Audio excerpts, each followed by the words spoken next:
that point of time, I have been in constant touch with the HANA, worked on different different versions of it, SP5, SP7, SP9, SP8, SP9, until SP12. So worked on various HANA projects like native HANA and BW on HANA, migration of BW on HANA, S for HANA, SOH, uh, fresh implementation of BW on HANA. So that is a quick background, not much detail. So since it's the demo, that's why I'm just giving a brief background. Okay, so let's start with the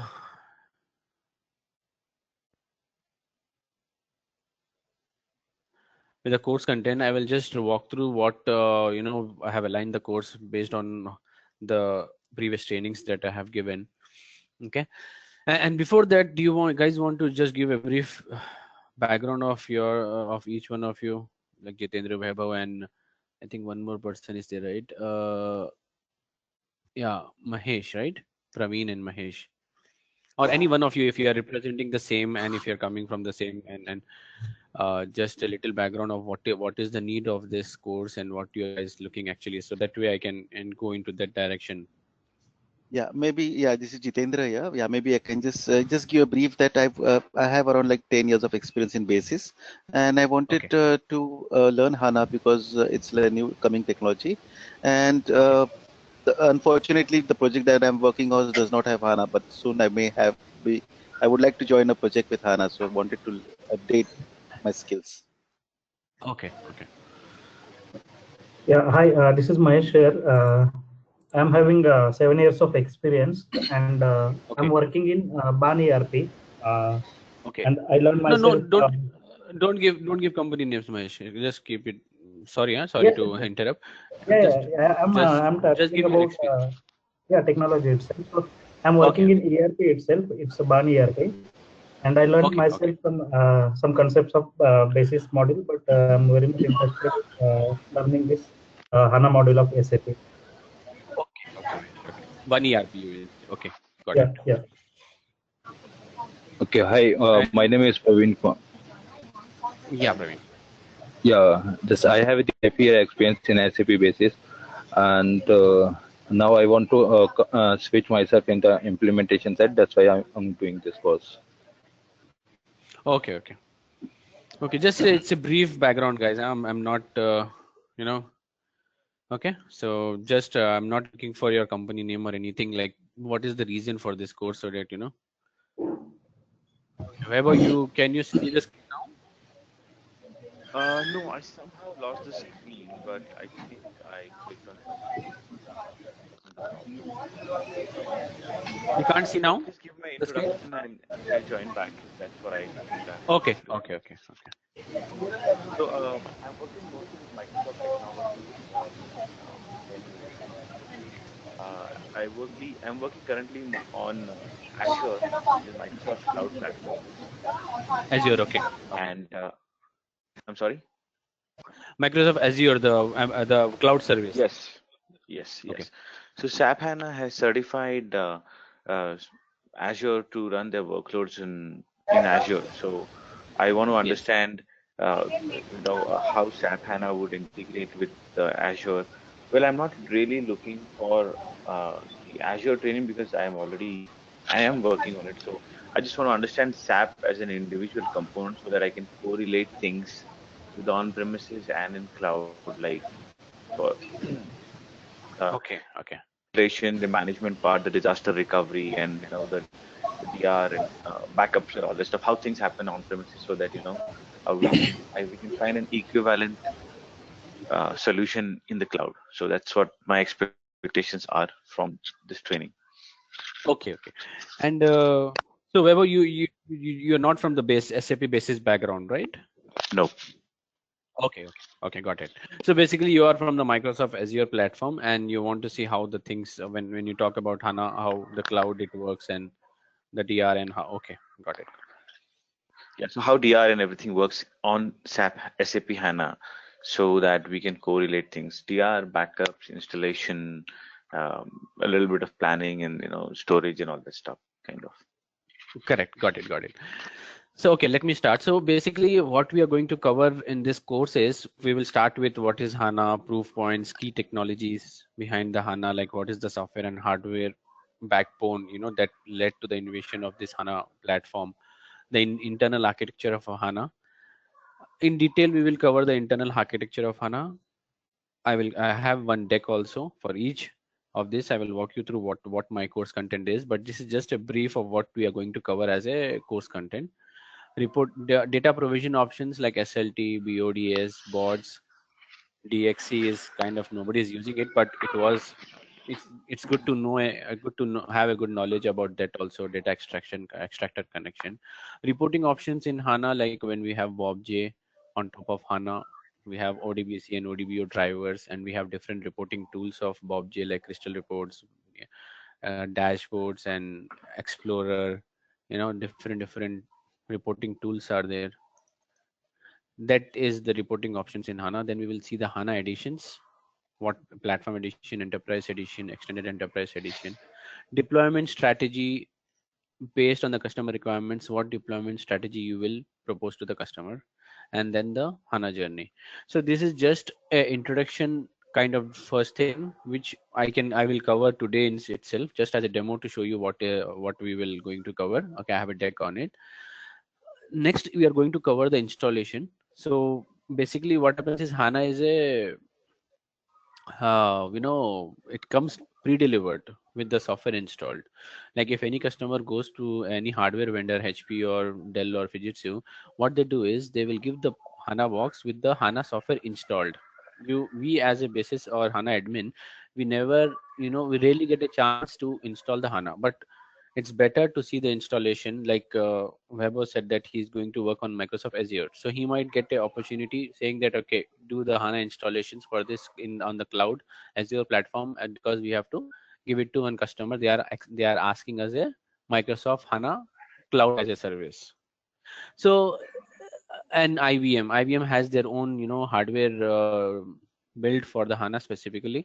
So if you're working for specific vendors like this, which are hardware partners also, so they will ask us to install the HANA hardware. For this, you need to be HANA certified.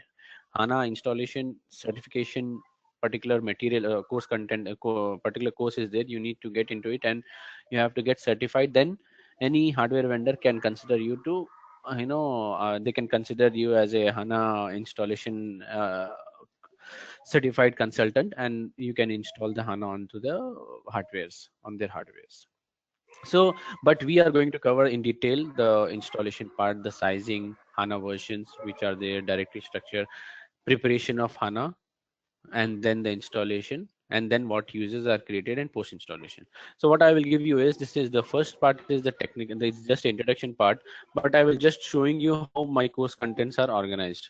Like if my course content, if you see, I have said that first we are going to discuss about sizing. What that is what we usually do as a basis, right? Before we start the installation, we do sizing. So if you see this training, probably this is how it is organized. This is how we are going to cover. We are going to see what are the different sizes, the t-shirt sizes, small, medium, large, and XL. Then we are going to see how to size the HANA appliance. When you talk about HANA sizing, everything is in memory. This concept is there, but everything is RAM. So when you size the HANA, whether you need a 1 TB hardware or 512 GB RAM hardware or 2 TB of hardware for a particular customer, you need to do sizing, and the sizing depends on two criteria: the actual data that the customer has in their existing legacy SQL or Oracle or any other database. If you want to move to HANA, that is static data, that is the actual data, you need to calculate that how much it will take in the HANA memory. There is a comparison of 1:7, 7:1. Okay, so if there is a 7 TB of data on Oracle, you need a 1 TB of RAM in HANA because there is a 7:1 compression. That's general saying. It might be less or more, but general saying is that HANA, there is a 7:1 compression. So that we have to consider, and then for the loads to run when you are consuming the data, when users log in and they consume the data, or they run the reports, or they compile their programs, or their views, analytical or attribute views, and all those things. So for the runtime environment, the memory, how much size is required that. And then disk and CPU is there. So then I have a specific node for HANA sizing, and then I will be talking about how to calculate this static RAM and dynamic RAM. If you see this, this is how you calculate the static. If it is the customer doesn't have SAP, they have only Oracle or SQL, and they want to migrate to HANA, you have to tell them that give me the source data footprint. And how are you going to do that? In this node, there is a script for each of the legacy database, SQL, Oracle, or anything. You just tell them to run that on their SQL or Oracle database and give us the output. In that output, you will get the numbers. That is the source data footprint, and you're dividing by 7, because as I told you, there's a compression of 7:1. Okay. So for example, a customer is having Oracle, they have like 7 terabyte of data, right? So when you want to do the sizing, you go to this note, you attach download the script for Oracle, you execute it on the Oracle database. The output that you get, that is the source data footprint, you divide by 7.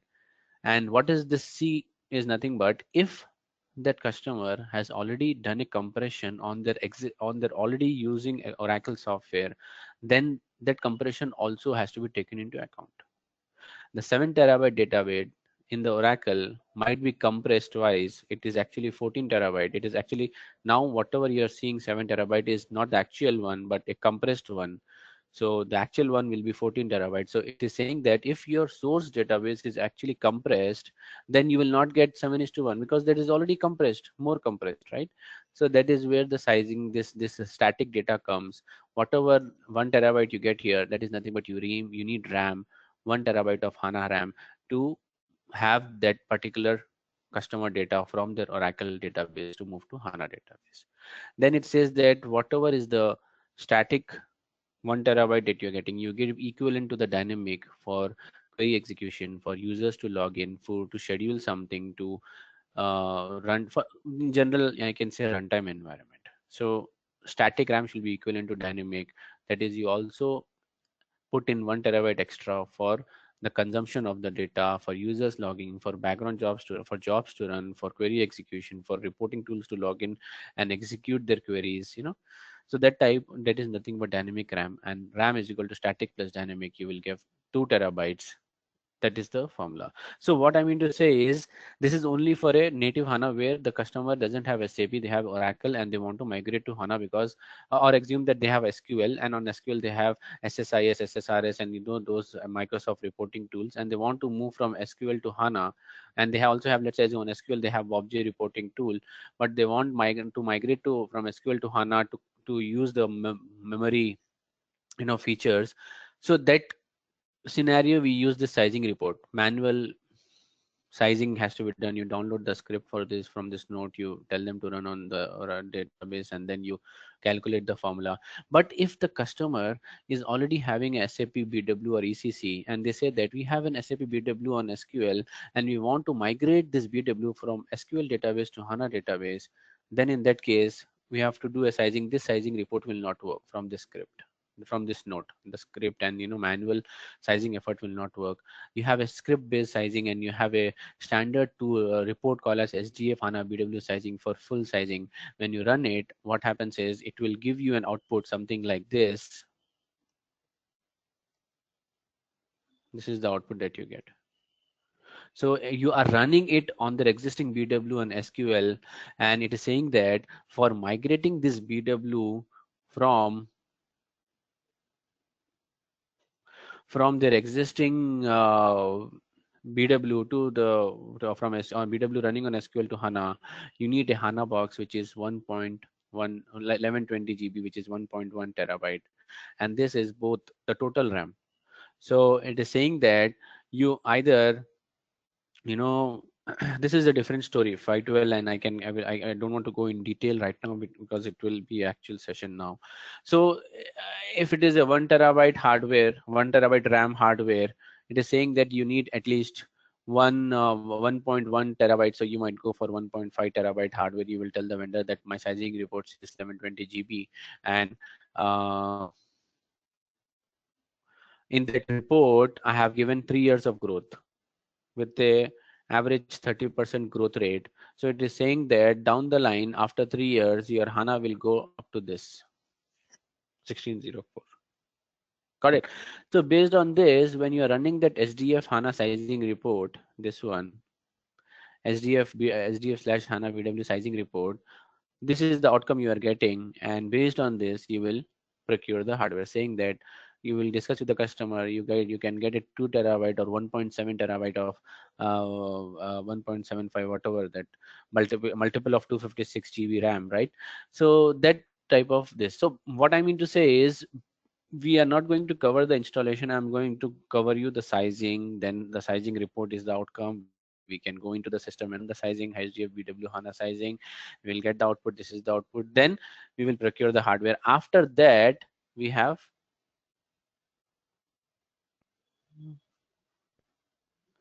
the disk space and this is the sizing report, guys. So I told you, right, SGF HANA BW sizing, and the output I showed you in that notepad. The output is in the notepad that I just we went through that. So this is, and if it is a ECC on SQL, and if I want to migrate to HANA, Suite on HANA, SOH, right? This is the SOH thing, and there is a different sizing report, and you need to follow this note and do some manual steps, and then you will get a report and you execute it, and probably the same outcome that you got for BW HANA sizing, you will get it for Suite on HANA sizing. There is a different versions. I have to append few things. Revision 90 is there, and then 91, and then SP10 came, SP12 came, HANA 2.0 came. So I will be appending that when we are doing this course. So don't worry, when we start, I will be spending one day and totally updating the whole this document.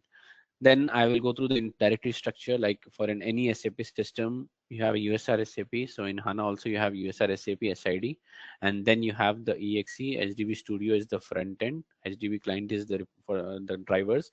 Then you have the data log, HANA slash data, HANA slash log. You have two disk. Okay, so that we will discuss. What is the directory structure? MNT001 is the mount, and HDB 001, 002, 003, 004 are four services under which you will see data volume dot underscore 001 dot dat 001 2 3 4 like this. So under this MNT001 you have HDB 001 2 3 4. One is for index server, second is for statistics, third is for name server, fourth is for SX engine. Under each of this folder you will find the dat file. What is this dat file? Nothing but the actual content of the RAM is there in the dat file. So what they did is, since HANA is having these 4 or 5 services, now they have reduced it. Earlier it was 5 to 6. A preprocessor service was different. Then you have SX engine now also is there, but earlier there were many statistics service was separate. Now they have integrated into the index server.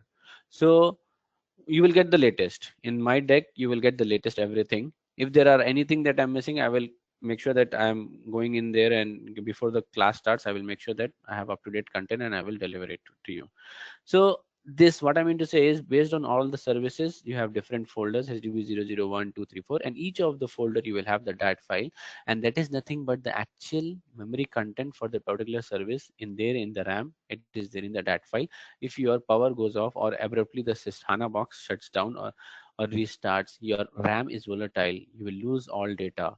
That's where you have this concept, and this dat file it will take and bring it back into the memory. Now there are recovery options. There is a point in time recovery, and you have the log segments that will be used to replay the logs to make sure that you are coming to the last save point. I will discuss all of that in the backup and recovery. Okay, so I will just quickly go through because I don't want to go into the actual session, but this is, guys, this is how my sessions will be. Preparing HANA, you have the Red Hat Linux and SUSE Linux. Earlier it was only Red Hat SUSE Linux that you can install, but now you have Red Hat Linux on which you can install the HANA box. Then you have the software media where you can download. You have the different file system. You have different inputs to be given, and this is the thing is SP7. This was the prerequisite. There is a file called as setup hana.sl in this directory in the media. media. It was called as installer configuration file. You used to change that standard setup file with your inputs. This instance number 02, you used to change it. SID you used to give this and the host name, and you used to run that HANA INST setup with giving this configuration file which you just changed, and it used to install SP7. That is the SP7 installation, which is a manual at the command prompt. But there is also a GUI version which you go to the media and you run this under this folder. You run this HDB LCM GUI under this folder, and it will give you this option. Until SP7, we have a separate installation master. I'm giving the theory over here. What is the difference between SP7 and then SP8? Not much difference, but SP9 they changed the look and feel of how to install the HANA. SP9 HANA has must upgrade and into LCM. You use the LCM to install, and then later use the same tool to upgrade. So you once you go into this, you don't have a HANA lifecycle master. Like if you see here on the top version, you have a HANA lifecycle installation master IM, but now you don't have it. Okay. So SP9, yeah, sorry to interrupt. SP9 and SP12, is there any difference or is the same in SP9 also? Same in SP12 also, it's the same, kind of same, but you will get that. You will get. Don't worry. Before the session, you will have SP12 installation. I have the document of how to install the SP12 in the mail I have, but I will be updating this deck with SP12, and we will be doing the installation of SP12 during the Okay, session, thank during our in classroom. SP12 recently, like 20 days back, I installed the HANA SP12, but I have not integrated that. I have all the documents, I have all the screenshots of every single thing that I have done, but the only thing is I need some 2 hours of time to integrate into our this latest document. Okay, so this is the concept, guys. So, HANA so sir, installation master was the, yeah, go ahead. we will be going through the installation process when we are doing the training, right? That's what I wanted to understand. Yeah, that is what we will do it live. I will show you this. I will show you that my, okay, And will this we is the get any installation. system to practice? Because or it would only be that you will be showing us and we'll just be observing. See the Uh, installation, I can show the installation, but see, I need to dedicate a 32 GB big hardware. I mean to say, in this training environment, it's not a, right? It's not a. So the 32 GB to 40 GB, I can keep it, create a VM, install the SUSE Linux or Red Hat Linux, and bring the media in there and keep ready and show you the installation. But hands-on training, it will not be possible. I can't give you 4 VMs to each of you with 32 GB dedicated RAM. What we can do is in the same hardware where I am, I will be installing a fresh HANA, doing the fresh HANA installation, right? You can do a second installation on the same box one by one with a different instance number and a different SID. Different instance SID and a different instance, you can do the installation. After you're done with the installation, I can stop the HANA database and I can delete or uninstall the HANA database because it's a training environment, right? mhm. Right. We can do that, not a big deal. Installation is not a big deal. And someone was asking, right, the installation. So yes, we are, this is how the deck is there, just giving an overview highlight that we have this media, this thing. But over here, if you see, you have all the steps here. I'm going to HDB LCM in this media. Then there was a note wherein it asked that you need to latest GCC files are to HANA. So it was saying that your SUSE Linux is a SP11, and for SP9 HANA SP9 installation, you need these library files. So I downloaded and then installed those library. So if you see this Zyper install HDB LCM, I copied and then I installed. So that also is there in this document. So, Let Samir, I me had a enlarge. quick question. Uh-huh. So, the media files, uh, Hmm? are they available generally, or do we need anything specific? Yeah, it's generally available. If depends, like if you are That, partner, that SAP partner, we will have it. so like people like us who are trying to start the training or want to have some hands-on, how do we go about those kind of installation medias? Uh, we can arrange the media. No, if you don't have the S user ID, we can manage the media. Otherwise, you can download it with your SSD ready, na? But No, if you I can don't give, have yeah, anything. yeah, exactly. Hmm? So, we can also Sorry, I install didn't got SAP. you. We Yeah, Go ahead, go ahead. yeah, yeah. I was just wondering that if we can install SAP HANA on our systems also. I mean, on a virtual box in our system. So we need You media can. for that. Yeah. Yes. So you will be helping with. I mean, is it possible for you to help us because uh, You guys can't download it? I don't know if our landscape has SAP HANA options too because Okay. SAP lab. yeah, I mean to say, if you're a SAP partner, your SSD ready yeah, will definitely have. Everyone will have access. It's not that they say it's a license thing and all these things, but the only thing is, it's you can. But if not, then we can manage it. We will provide okay, you the media. thanks, Only thing is thank you. the files is Samir, very big. So how are you going to manage the media? That's the problem. Download and upload is not a good option there, na? You can download it from any common share folder if it is kept. Okay, ठीक है. Yeah, someone else was because telling something. it's see, Yeah, I absolutely have no SAP idea or anything. I'm like a completely fresher, so for me, media would be required. But yeah, Vaibhav. hardware, We I will. think I can manage the hardware, so don't worry about that part. I mean, but at least I need the media so that as you're training, I need to do it two Yes, to three times in and out. So if you can help us with that, yes. that would be good for us. Sure, Vaibhav. We will manage it. Some common share, some portal we will try and upload it. No worries. So This is a coming back, media anyone file. else? Yeah, media file. Yes. The One size of question So it. I this. always had, yeah, Yeah, yeah. go ahead. Sorry to interrupt. Yeah, No, sure. see, normally it's there was one project in our company. I did not get to work on it, but it says that there was a HANA migration from EHP5 to EHP8, I believe. Mhm, So in this case, mhm. they had migrated database to HANA. So I just wanted to know when the HANA system is there, do we still have old legacy systems like ESP8, and do the users execute all the transactions using the regular T codes? And can we also Yeah, monitor yeah. the HANA system by regular T codes also, See, it like doesn't really make SF50 difference. and yeah? Yes. See, what Okay, happens is when you are migrating from EHP5 from SQL to EHP8 on HANA, they have done a upgrade plus migrate together. They might have used the right. DMO data migration option as DMO tool, and they have upgraded and migrated to HANA, HANA database, right? Yes. So when you do the migration of a SAP system to HANA database, you will do your regular T codes. You will not even know whether it is SQL or HANA or Oracle. Okay. Only the performance will be really good. A process chain which was running 12 hours is now completing in 30 minutes because it is HANA.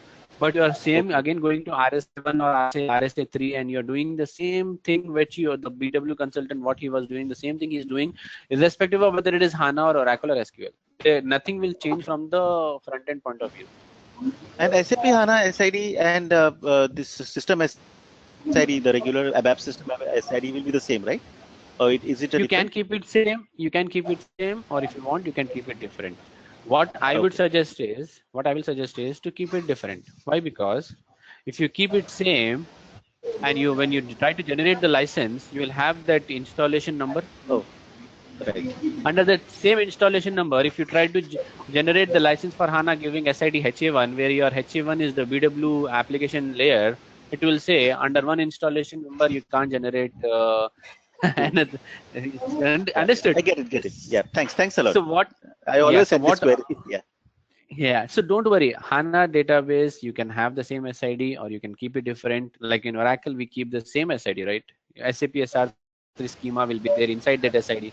Here also you have schema under the HANA database. HANA database is just the instance. Like in Oracle, you install the Oracle software and then it will create the instance and you have SAP SR3 DB and SAP SR3, right? That concept is same. Nothing has changed. Just that HANA is kind of like in memory and this. So the concept remains same. Your T codes, you can run the same T codes irrespective of whether it is HANA or SQL. Your transaction codes remain the same for basis, for BW, for everyone. It remains the same. Nothing changed. Nothing changes from the application layer. Only if there are changes in the at the NetWeaver level.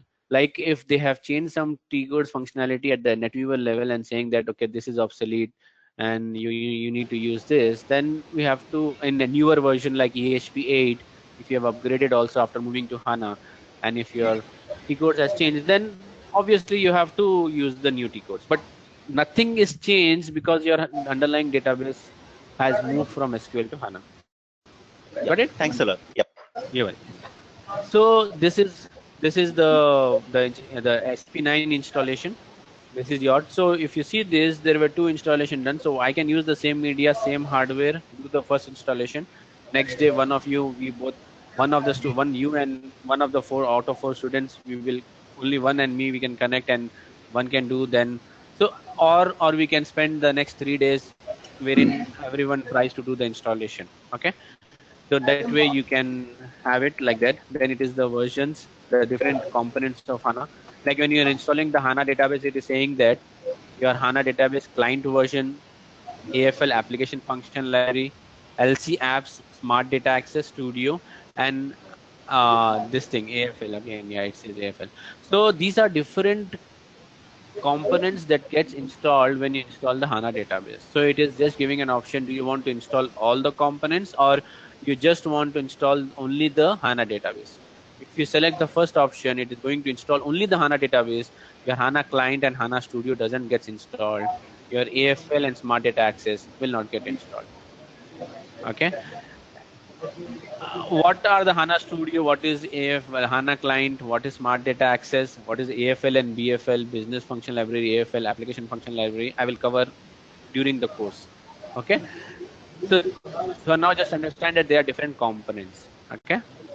So this is how the installation goes, and this is what I did for the last training, SP9 and SP12 also. I gave training, but the course content is in different machine, and I am right now not having access to that. That's why I'm using this content. So otherwise, I would have used the folder in that machine and given the demo. So that's why I'm saying I will be making changes to this document and streamlining it before I will actually start the training for you guys. Okay. So this is what the installation failed at that time. So what it says is there is some error in this. So what I did was we went into the logs. This is the logs, and then we went through it and we fixed it in HDLCM log. Delivery unit, what is a delivery unit, and all these things I can walk you through. So guys, the basic thing is the installation, just showing the installation is not the funda here. As I told you, sizing will be covered, then the media, then the procedure, and then we will do the actual installation live in the class during the session on a machine, virtual VM machine, and then once the installation is complete, you guys will have also have a hands-on to do that. Then we will have post-installation steps, and yeah, this is okay. This is nothing.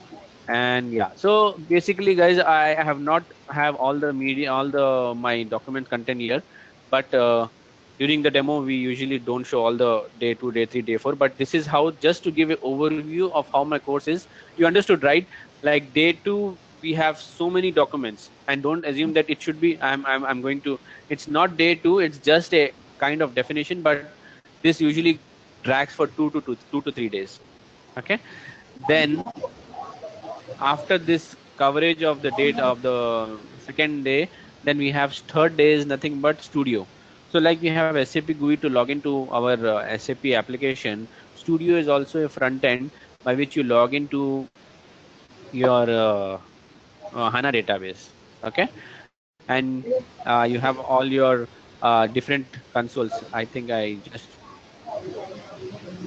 uh, yeah, I think I just downloaded. Yeah, this one I just downloaded. Yeah. Yeah. So day 3 will be nothing but this HANA Studio. How to install the HANA Studio, and after installing of the HANA Studio, how do you add it? Can you guys go on mute, please, if you're not speaking, please? There is some background noise.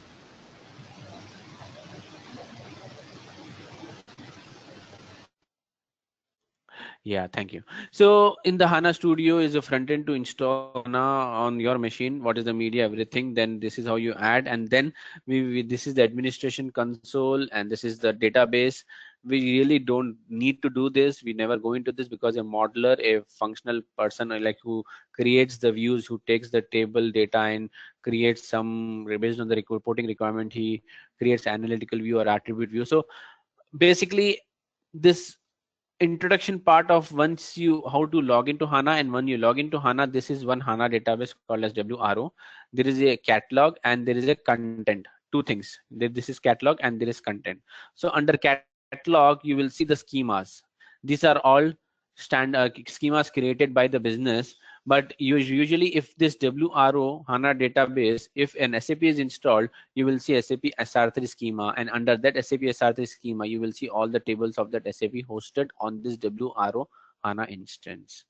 In this scenario, this was a case where they used the HANA for some schemas they created manually, and they have some data pulled in into these schemas, and then they have this schemas in this.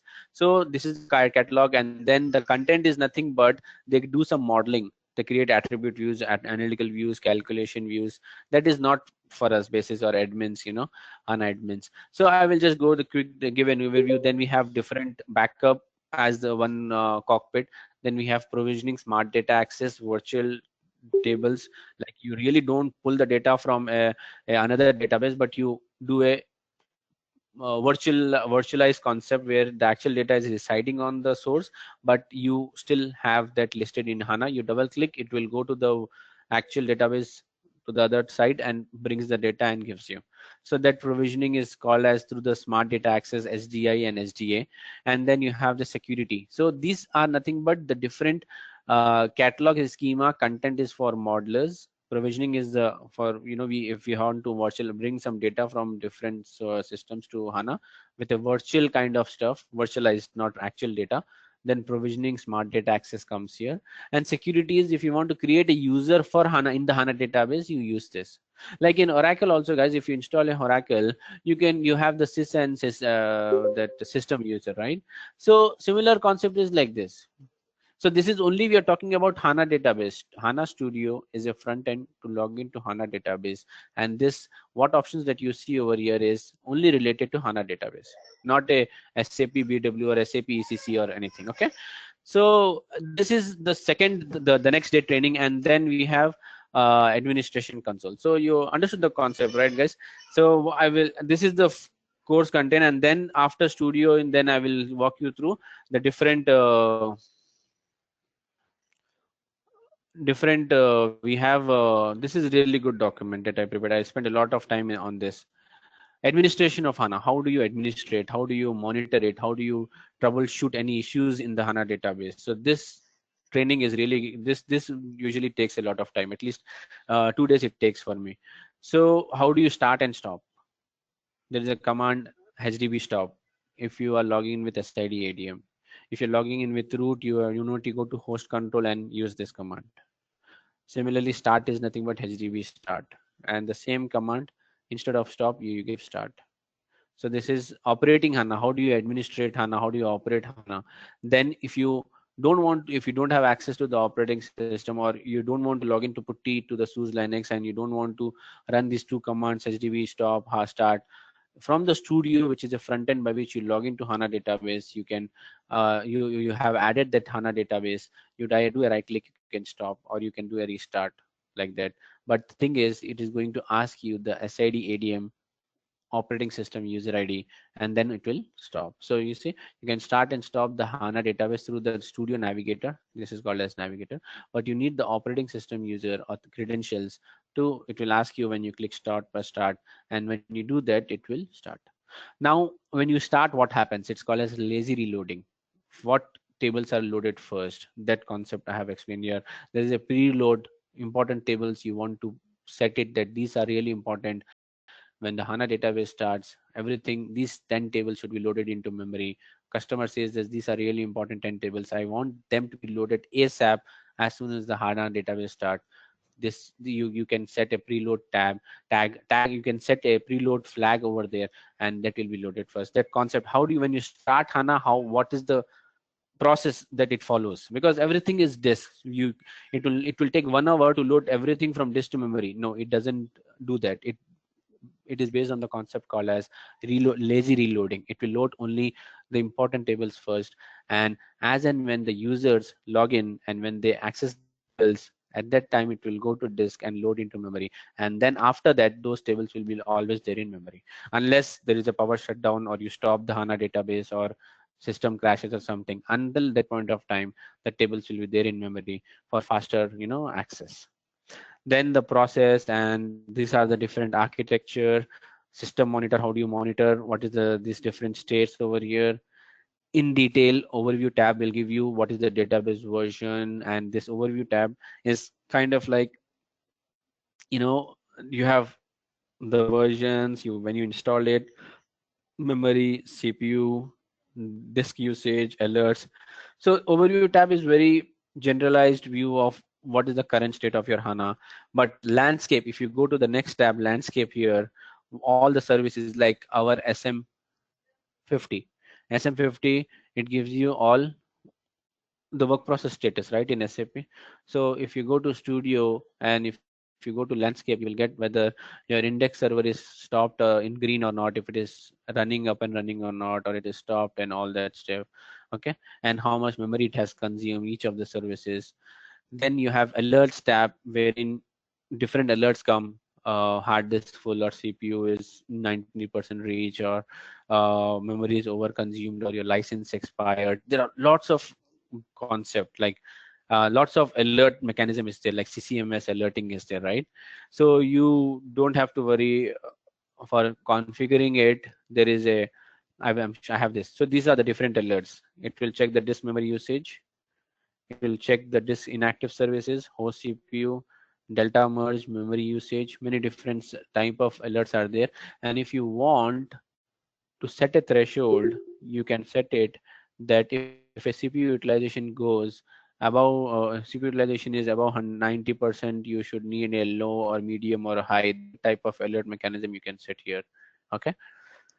Then when a new HANA box comes, how do you configure the alerts to receive in your mailbox?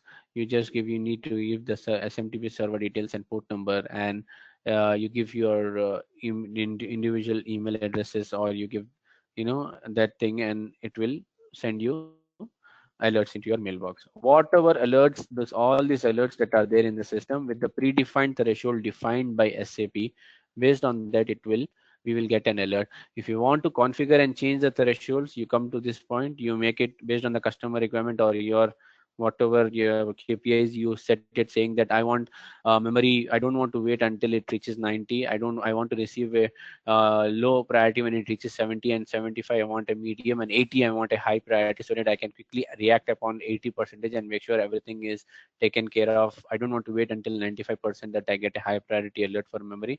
You can always go there and change the thresholds. So this is the concept. Diagnosis files is like your AL11, wherein ST11, wherein directly goes to the work directory, and all the logs and trace files will be. You can go to the USR, SAP, SID, DV, BMGS, and D instance number and work directory, and you can have all those logs and trace files you can check, right? So this is where you can check it from Studio. At the OS level also you can check the first deck the second deck that I showed, right? The install HANA where directory structure is there. So you can go to that particular directory, and you can also check the logs if you don't want to see at the Studio. At the operating system, you browse to that work directory trace folder, and then you can check the logs at the operating system level also. Performance tab, really good tab where it gives the performance of the system, and it gives the uh, threads concept, what are the active threads are. And sessions tab is like your SM04 screen, SM04, where it shows whatever the sessions are active. I don't want to go into detail because it will run into 2-3 hours of demo. So the concept, I just want to show you that my main concept will be installing. When I'm covering the administration part, this is what the detailed deck is. Every tab I'm covering: configuration, performance, volume, diagnosis, trace, system information, and then we have and mind, and trust me, when I'm going through this deck is only for your theoretical purpose to read after my session. But I'm going to have, after the installation, this is the next deck after the studio installation deck. Then the administration operator and operate HANA is this is the deck, and we log into the system. I show you when I'm covering configuration. I just keep this for theoretical, but I log in and show you what are the different features of that particular tab and what we do over there. And then you when you are doing it, you can also check it like the troubleshoot and all these things. Okay, so guys, any questions until now on this, the my course content, and this I can send you the HANA course schedule. So based on everything until now, I have shown you three until 3 days, like and in detail. You remember, probably I will be changing this. It's not 3 days. I have to change it to different things. Like we will, if we are going to have a weekend thing, I will just keep it as week one. I will keep this week one, and then week two Friday, Saturday, Sunday, I will keep this administration. I will going to change it and send it to you, an updated one. Harsha, I will send it to Harsha, and Harsha will send it to you guys. Okay, this can take one weekend. So probably I think 6 weekends we will need for this course to be completed. Okay, each session of 3 hours. Saturday 3 hours, Sunday 3 hours with a break of 15 minutes. Okay, and then after this we are going to have a backup and recovery. What are the different backups? What is the persistence layer? Recovery, what are the third party tools to take the backup? Then you have HANA upgrade also we will do. What are the different concepts? What is the HANA lifecycle manager, single support pack, revisions? They usually call it as revision in HANA and SP, and columnar storage. Overview of security functions. We will not go into detail, but it's really good to have a good knowledge about the HANA security features. You are going to cover the different types of users privileges that we have. You have system privileges, you have analytical privileges, you have roles, standard roles, you have object privileges, which is nothing but on the objects, like schema level privileges. So you have different tabs in the security part. I will just cover a good part about it, not in detail, like how do you create a role, and that we can't cover because it again goes to a security different level of expert this thing. Then we are going to cover the high availability scenario. I really can't show, we really can't do it live because the licensing part comes into picture. We don't have the actual license. Somewhere it will say that your secondary system is not a licensed version, or the replication will not happen. Okay, so that, but I have a good document where I did two documents. Where I have done all the live DR setup. Really good, not that big of a deal. The different types of replication, storage replication and system replication is there, that I will cover in detail. And the documents, I will share it with you by cutting off the host names and things like that. But yeah, that we will cover. Installation, we will see what are the different installation of BW on HANA, installation of ERP on HANA. We can do installation of BW in the session. We will do one in BW 7.4 or 7.5 on HANA. Once we see a VW installation, ERP installation will be same. You guys know that, right? We are basis, right? So it's the same installation master. You go there, you select the BW or ECC or CRM or SRM, you select the database, and then you do a installation. So one installation of an SAP on HANA we will see. Okay, migration So will be theoretical. are we also doing You go the ahead. prerequisites and checking how the prerequisite, at least the evaluation part? Are we going to talk about that? Which on installation part? So the installation that we have, right, for the installation Yes. of BW and ERP. So would Yes. Yes. you even walk us through the evaluation part, how people evaluate, and what are the prerequisites of these installations to have on HANA? Yeah. Yeah. We can do that. No. We can do that. Okay, also one more thing. Yeah, so in the during the first training itself, during the first day of training, I will give you an introduction of everything, and this is what I will be covering in detail, very in detail, as to how will you evaluate whether a customer needs a native HANA, or they want BW on HANA to be their BW to be hosted on HANA or ACC on HANA. So this is the journey, and these are the deployment option. Like, there's a HANA side by side and HANA as a primary database. A customer, they don't have SAP. They have, or let's assume they have an SAP, they have ECC or this thing, but they don't want their existing stack or landscape to be changed. They want to bring into HANA, but they don't want HANA to be a replacement for their existing SQL or Oracle, which is being used by their SAP system.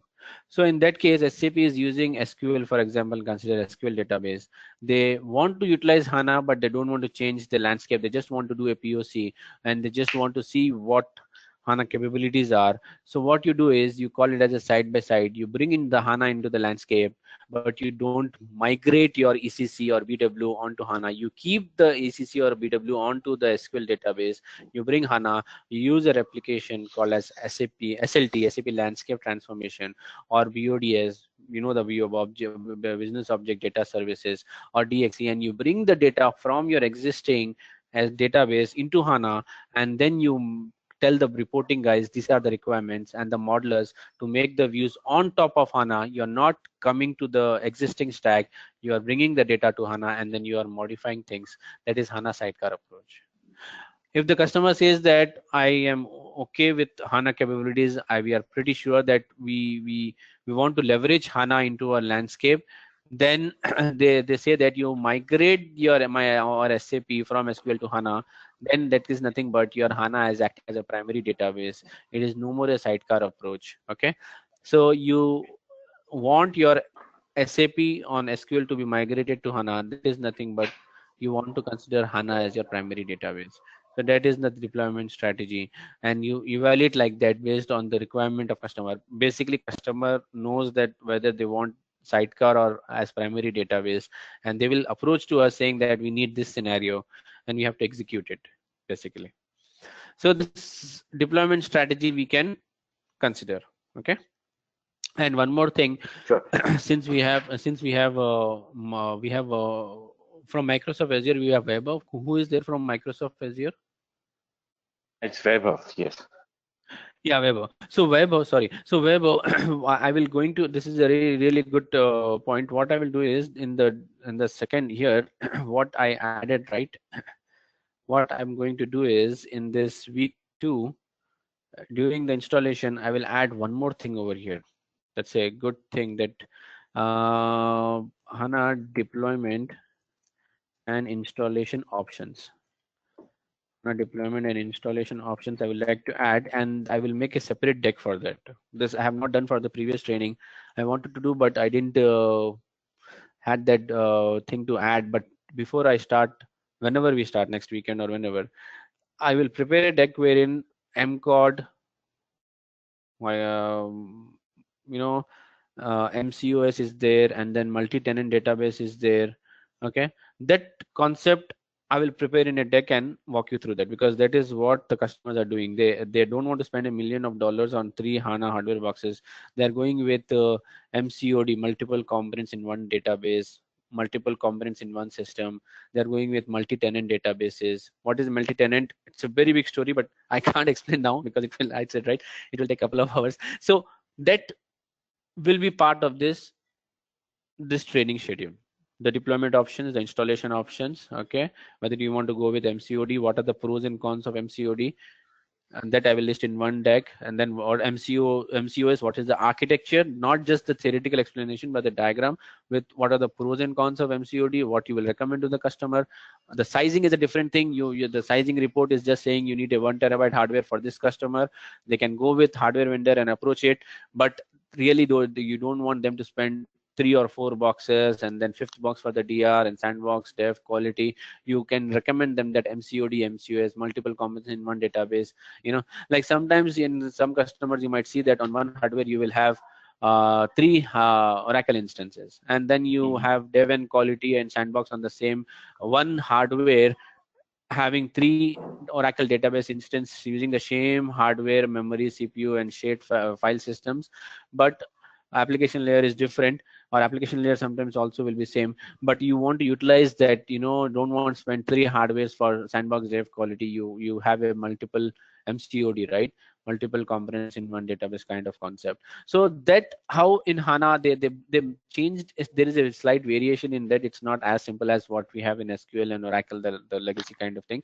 In HANA they have brought in multi-tenant database. So that concept along with MCOD, MCOS, I will put a good 5 to 6 slide deck and present it during this training session. Okay. So Samir, thanks for the overview. Now, see, Mhm. as I said, I'm completely new. So what I'm trying to understand here is, like we have SQL and Oracle database. SAP also has their own database that is called as HA, that is HANA database, right? So Mhm.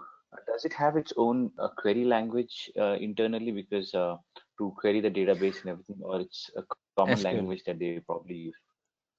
You want to say SQL, SQL? okay. Yeah, it's Yeah, SQL, because the but query not language, that yeah. pure SQL, but it's a there is a slight variation in that. You can't Okay. really say that in any in SQL database you have the SQL language, right? The queries that you Mhm. put directly in the SQL on the SQL database, you can't directly use it. There is slight variation in that. Probably if it Okay. is select star from table where you're with the where column name is equal to this, you will have slight variation in that. It's a native SQL but with a slight variation, the SQL query language. Okay. So there And is there is a little bit of language that is yes, required or there. Okay. but we as a admin will not, we will never go to that level now, because we have everything predefined. You have HANA Studio to administrate it, to start, stop, Exactly. to administer monitoring. Exactly.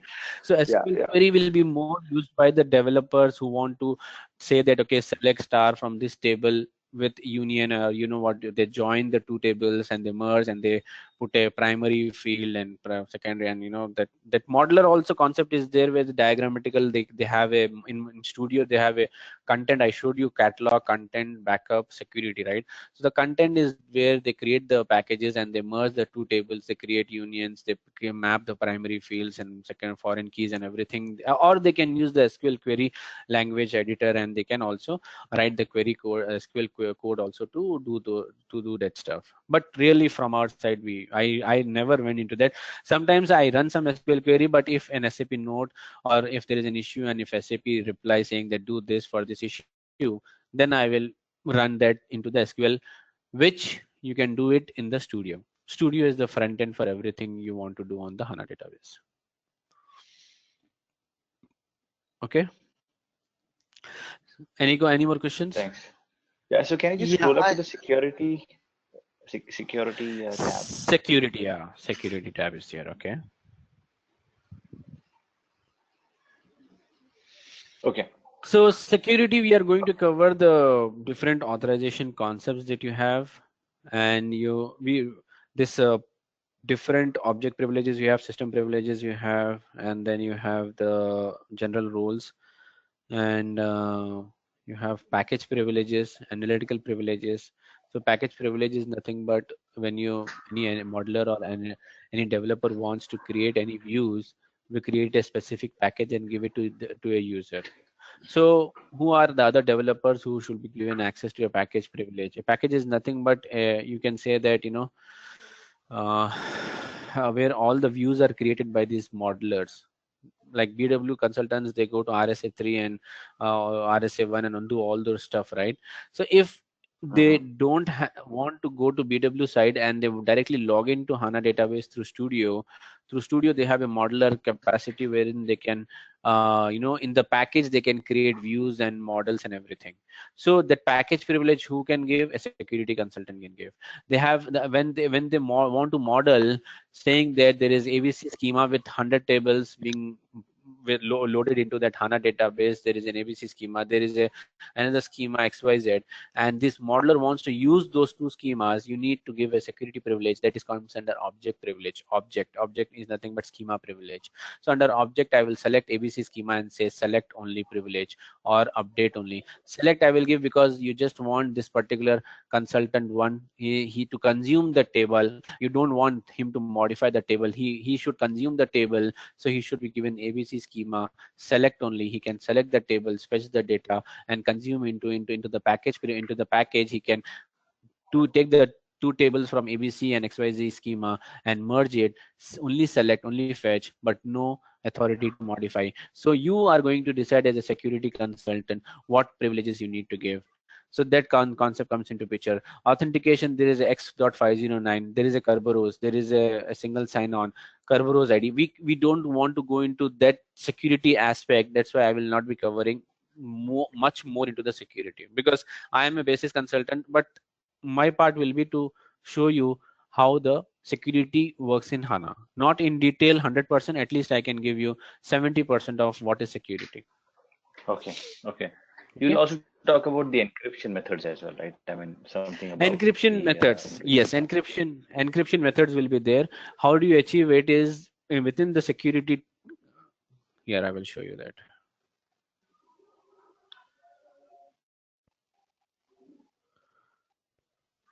Under this, when you go to the security, double tap on the security, probably there is an encryption option. Once you encrypt, all your data will be encrypted. There is a different approach to what type of the encryption SAP HANA provides. We will go to that also in during the security slides.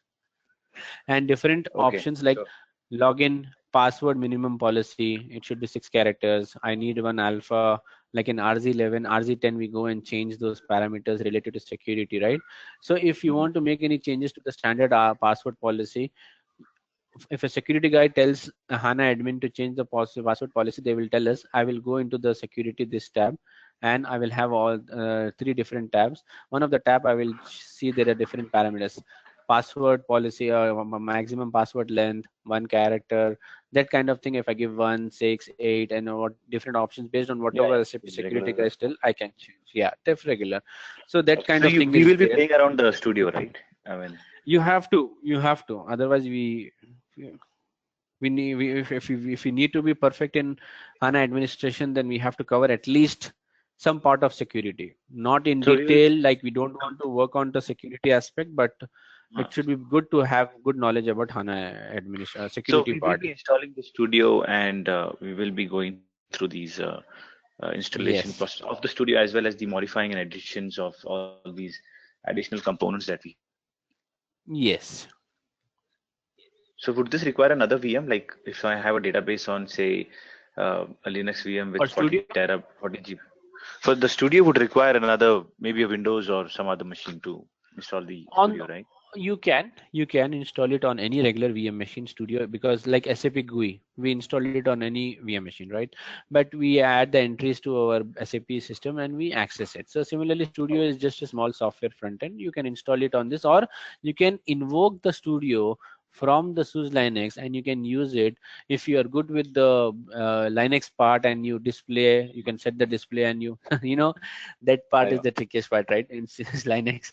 So that if you can do, you can also invoke the studio which gets installed during the installation of HANA. If you remember, I told Okay. you, right, during the installation, you can select the client and studio installation on SUSE Linux.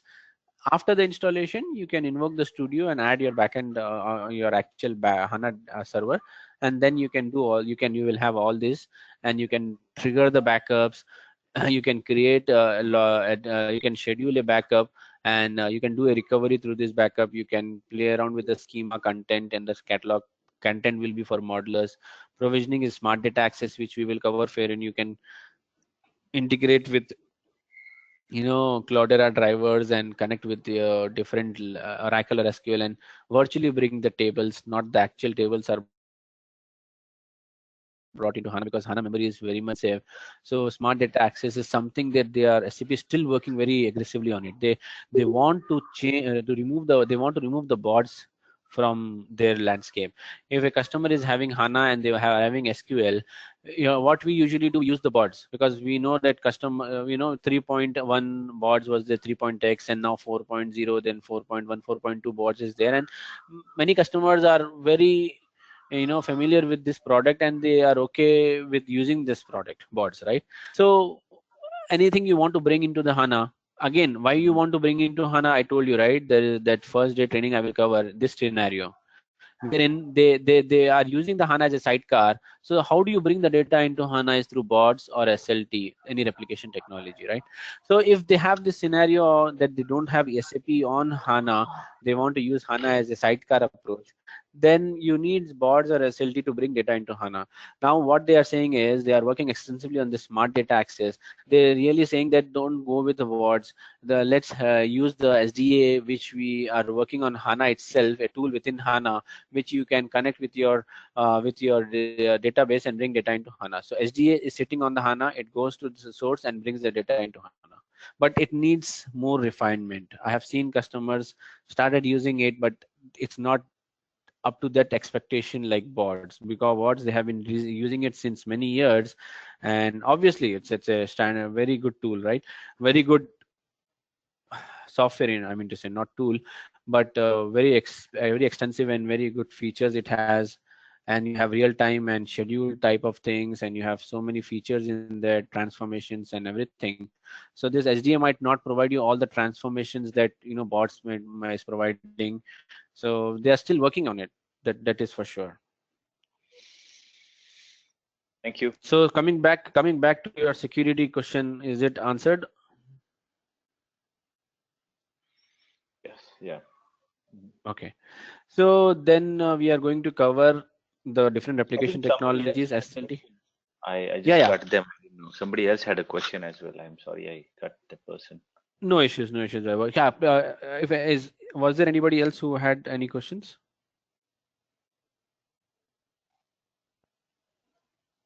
I guess not. Okay. Okay, I think yeah, either you are on mute or nobody is having any. Okay, I think so. So SLT and boards we are going to cover the SLT, which because what has happening, I told you right, the sidecar approach is there and SAP on HANA is there. So if it is a sidecar, most of the customers they prefer the boards or the SLT. So boards, very old tool, business object, but SLT is kind of like real-time replication. Boards is near to real-time. You schedule a job, it runs at this particular point, it goes to source, brings the data into HANA. Lot of transformations are there in boards. Many years before it was developed, SLT is something new being recently developed. But the good thing of SLT, SAP landscape transformation, is it's real-time replication. In this scenario, if anything happens, and if any changes happens in the source, immediately it is brought, if it immediately it replicates into HANA if you're using SLT. But boards means you schedule a job at a particular time, it goes to source and brings into HANA.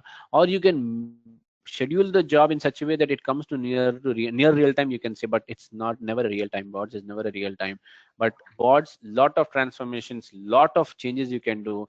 SLT is real time, it brings the data from source into HANA, but transformations capacity is limited because it's not the one in boards is a different company made, but SAP acquired it.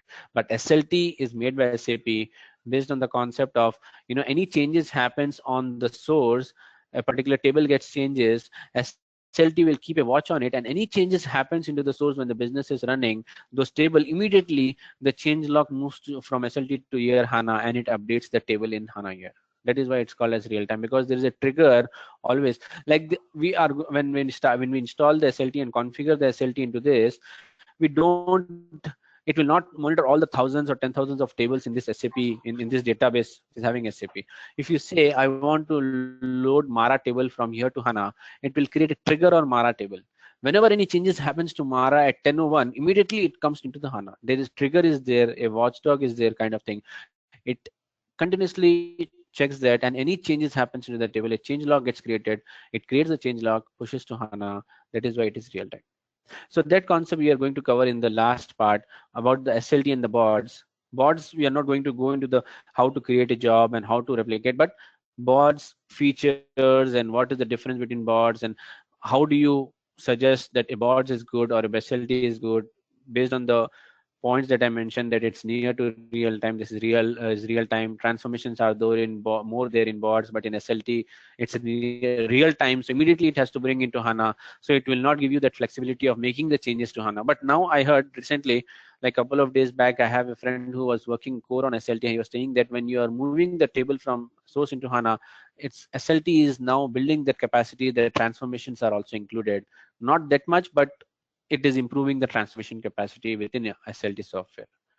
So we might see a more robust SLT going down the line, and native HANA customer who wants HANA as a sidecar, or SAP is not there in that customer and they have SQL or Oracle and they want to move to HANA slowly with the sidecar approach, they can use bots or SLT and bring the data into HANA and use it as a this thing.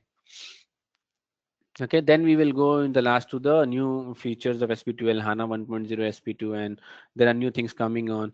But the disaster recovery, continuous availability we will cover, backup and recovery cover, security powers, columnar storage is something that I will spending one good solid deck on it, because there is a load and unload. What happens when you see when you are bringing the data, the columnar, I told you, right, there is a compression of 7:1.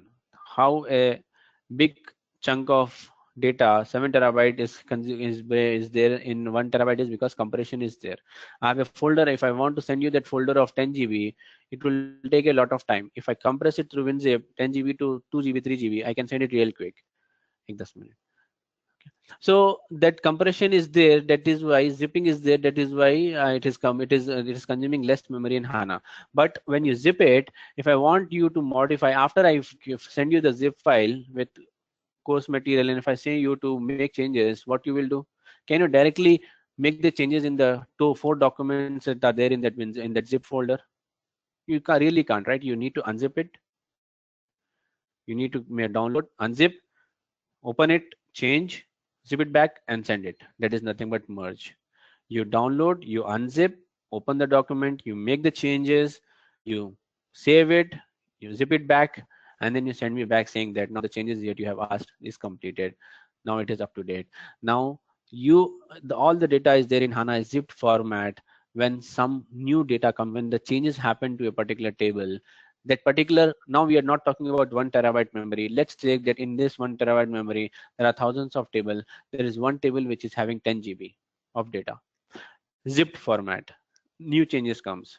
There is a record which needs to be updated. It is not going to unzip the whole 10 GB, because if you unzip the 10 GB, the capacity of your memory is 1 terabyte. The 10 GB, if it unzipped, it will become 100 GB, for example. You need 100 GB of memory, 90 GB more memory is required. What is the funda of having compression there? Why we went into compression is because we really want to save memory. Memory is more expensive. You go for your laptop or your common household desktop, if you go out, you will get a memory stick by for about 1500 or 2000. We are talking about a real-time hardware vendor will charge thousands of rupees for just a memory stick of 1 terabyte or 2 terabyte. It's not that easy, right? A hard disk and a memory, it's very expensive. Hard disk is much cheaper, but memory is much expensive. So the funda of having all the data into memory without compromising on compression, no, we can't do that. So what it does is here, the 10 GB, it will not unzip the 100 GB. It is going to take out the delta part, which is having those one record which needs to be changed. It brings into the delta part. You update that record which is there in the delta memory. Okay, and once that you update it, then it merges back the delta and the main memory, and it clubs there. So I have a very good document where it talks about merge 1, merge 2, merge 3. Why? Because you are not expecting the changes to the 10 GB. There is only one record. I told you that it is going to change, but there will be thousand in that 10 GB of zip data, which is having thousands of records. Not a one record comes there and says I want to make the changes. So delta memory 1, delta memory 2, delta memory 3 comes, merge 1 happens, merge 2, then merge 1, merge 2 makes it combined a merge. So that concept I will explain, because sometimes what happens, this intrinsic details really will be good when we are troubleshooting the HANA. One time one customer was having a lot of issues because the merge was not happening. When the merge doesn't happen, right, you have unzipped the folder that I send you with 4 documents, you have unzipped, but you don't have for example, you're not able to zip it back and send it back to me. Then what? It's not a complete transaction, right? So the merge, there is a forced merge, there is delta merge that happens, smart merge that happens. There are many 3-4 types merge that happens in the system. So that merge is really important. SAP clearly says that don't play around with the merge, but having a concept of merge is really helpful when there is an actual issue. HANA itself is really very intelligent to do a real merge in the system to make sure that the data is cleansed, and the merging concept happens properly to make sure it is compressed back and you're not losing any memory. But for us, from my perspective, I have spent a lot of time in this merge concept. I have dedicated a lot of time, and I have very good slides on that. Okay, so we will cover a good day on this columnar storage. We're going through this because when you talk about analytical world, when you want to data to be read faster, you store in columnar storage. That is how the BW is a hit, because ECC it is a OLTP, and yeah, BW is a OLAP engine, right? Analytical engine. So if you go back to the BW accelerator, right? When you go back to that architecture, you will see it's a combination. It's a columnar based type, because when the data is stored in columnar storage, you read it faster. That is the funda of columnar storage. That's a very good feature of columnar storage. If you have a data stored in columnar storage, you read it faster. But if you have a data in row storage, you write it faster. You can write it faster. So columnar storage is really important in HANA because the reads are much faster here. And HANA is built because you want this analytics to be much faster. You don't want to spend hours running a report. I told you, right? A 12 hours job, process chain, or this loads that were taking 12 to 14 hours. Now they are kind of completing in 30 minutes. So that is why, because of this compression, this merge, the columnar storage architecture, the reads are much faster in HANA. And over and all about this, it is in memory. It is not going to disk and bringing the data every time. You have your laptop and your machines, right? If you're opening any Microsoft Office, or you're opening any software, what it is doing, it is going to the disk, initiating, opening, bringing into memory, and you are able to work on it. When you close it, everything from RAM goes away. Actual content is there in disk. Whenever you start that software, it opens, brings the disk from the disk to memory, and then you use it. Right now, if you have 2 GB of RAM, you have Windows 7, your 1.5 terabyte of the your 2 GB RAM is there. 1.5 GB RAM is consumed in your Windows 7, because Windows 7 is so powerful, it uses all your memory. If you want to open any new software or anything on your machine, it will be very slow. Why? Because there is not enough memory to load this data from disk to memory, right? You guys all know about it, right? The memory and the disk and how the things work. It gets brought in from the disk to memory, and then it is loaded, and then you use it. So any more questions you guys have on the HANA course content and the way we are going to take this forward? No, but I have two. I mean, not about the topics that you mentioned, but the last point where you mentioned about the memory and the CPU. I mean, I know we have learned it in college times, but would you also be explaining the memory and how the RAM, ROM, and the CPU correlationship happens in HANA? Is there a Yeah, document or definitely. that part will be Yeah, covered? the first day is all about the Okay, introduction of HANA, wherein we are going to cover the different aspects of HANA, the engines, row store, and then you have that'll go into the the architecture planning part. engine architecture part. Yeah, and Yeah, then here we have the row it's store and document column and reconciliation. calculation engine, and then you have the row store and in memory, and then from the CPU and memory you were saying, right? These are the three slides where I am talking about more about the hardware innovations. Like Mhm. CPU, if you remember, we used to have only one CPU. Then they said multi-core, one CPU with two cores. Actually, the Correct. CPU was only one, but there were two cores. It was a splitted one. Then came the concept of dual core, multi-core, multi CPU, two CPUs, each one having two cores. Now we have on my machine, I have 8 cores, but it is not really 8 cores. It is only one or two CPUs, each CPU having 4 cores. So two CPU with 4 cores each, it is 8 CPUs. Then came the blade concept. So I'm talking more about the multi-core architecture from CPU side, and 64-bit address space. Now we are able to have a 2 terabyte of memory because of the 64-bit address space. More about the hardware side. Then software side, I will talk about aggregates, compression achieve, roster and columnar storage both are mixed, and then the partitioning. Because there are multiple cores, 8 different CPU parts, for example, in my machine, right? So I have a table, for example, which is having 15 years of data. I have one CPU who is working on this 15 sets of data, just giving some query I gave, and I just want some particular employee for something like salary for every month for all these 50 years, for example, or some data about a particular employee for 50 years. There was only one CPU earlier. Now there are 8 CPUs or 15 CPUs or 50 CPUs. What I can do is there is 50 years of data. There is partitioning of data happening because we can partition the data based on the years, right? 2001 different partition, 2000, and then because of the partition table concept is there, which is achieved through the software innovations. You have on hardware you have 50 CPUs. Each one CPU is doing a work on 2001, second CPU on 2002, 2003, third CPU. Parallel execution is happening because you have multi-core CPUs architecture now, and because there is multi-partition set of data, each one is working on a different set of 1 year of data, and the result, instead of you it is giving result after 10 hours, now you are getting it in 1 hour because you have parallel execution, right? Right. And then what I was saying about the columnar storage and the row store, the reads are much faster. This is the example that I have given. This is the actual data, for example. If you see this, this is the data organized by row.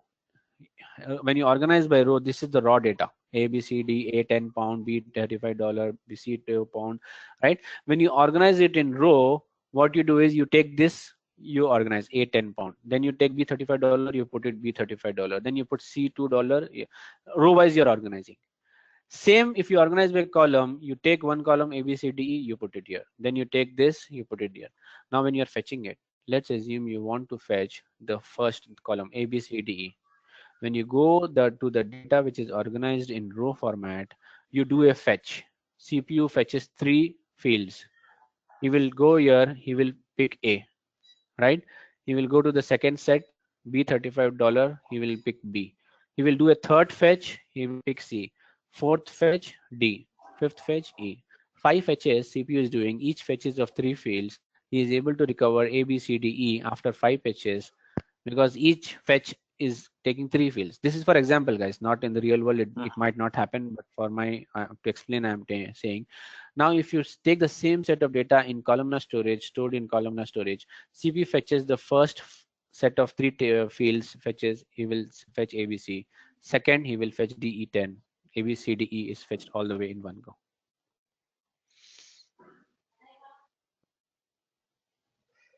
Okay. Who asked this question? Was it Vaibhav or? Yeah, it's Vaibhav. Yeah. Okay, Vaibhav. So that we are going to cover, and this is the partitioning of data. There is something called a stable partition that happens. If you have more than 2 billion records, HANA can't accommodate. So you have to partition that table. Every database has a limit on the number of records that it has. It's just that we never reach that limit. Okay. So for example, I came into a scenario wherein a particular customer was having more than 2 million records. Not 2 million, 2 billion records. Sorry, 2 billion records were there. And trust me, we came into a scenario wherein we have to split that table, and after that the issue was resolved. So HANA was not able to accommodate. We were doing a moving the data from one to a HANA database, and at that point we were getting errors, and it took a while to understand that okay, this is the limitation of HANA, that more than 2 billion record cannot be done, and you have to do a table partition. And I got a chance to do a table partition also. Very simple.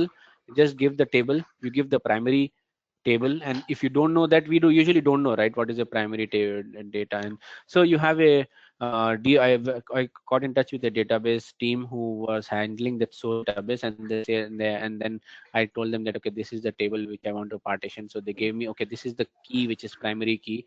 You select this, and then based on that you partition, it will partition properly. So okay, I think, I guess I'm running out of battery here, my current, so I have a limited here time. So any more questions you guys have? Probably I think I have 5 minutes more when after that my modem goes off.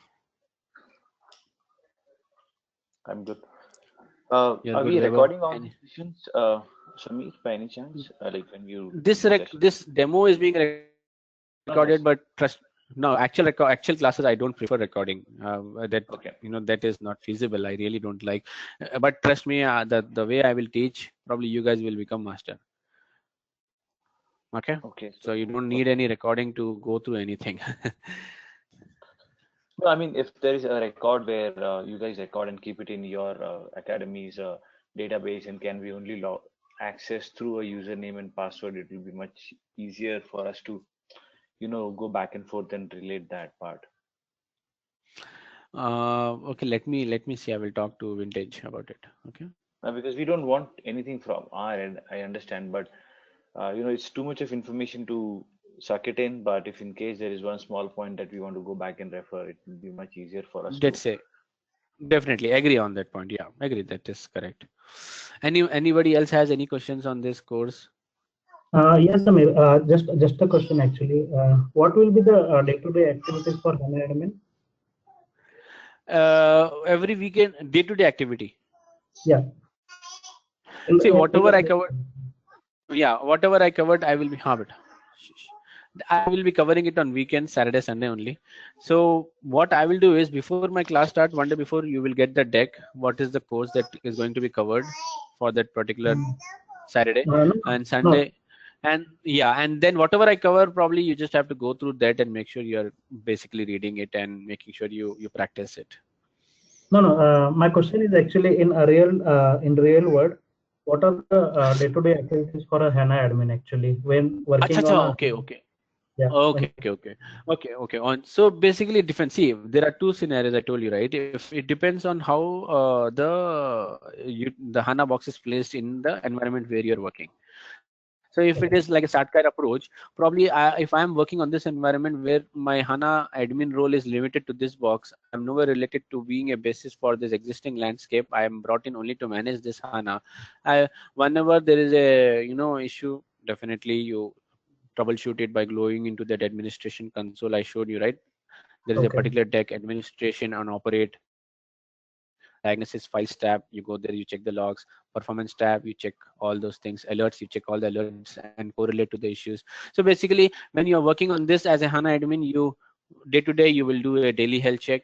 You will monitor the alerts. You will check the system performance, make sure that everything is okay in a quarter or every two okay quarters, based on at what HANA system level you are, SP12 or anything. And if a new release comes every quarter or 2 quarters, you might get a chance to upgrade the HANA database.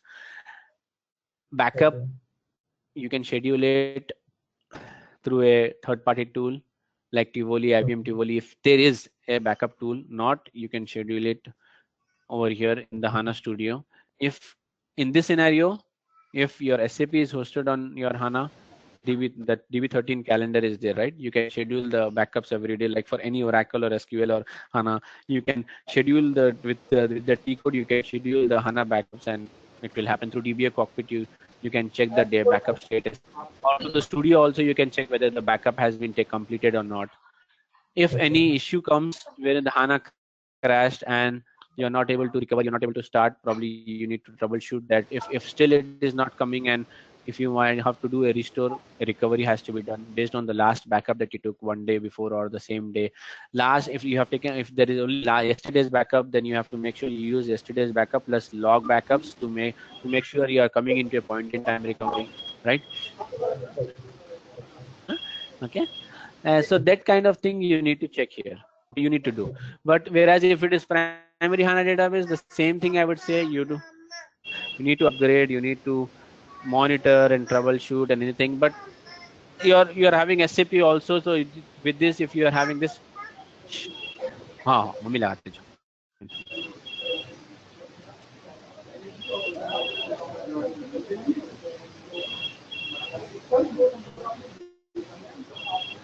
Okay, guys. So that is the.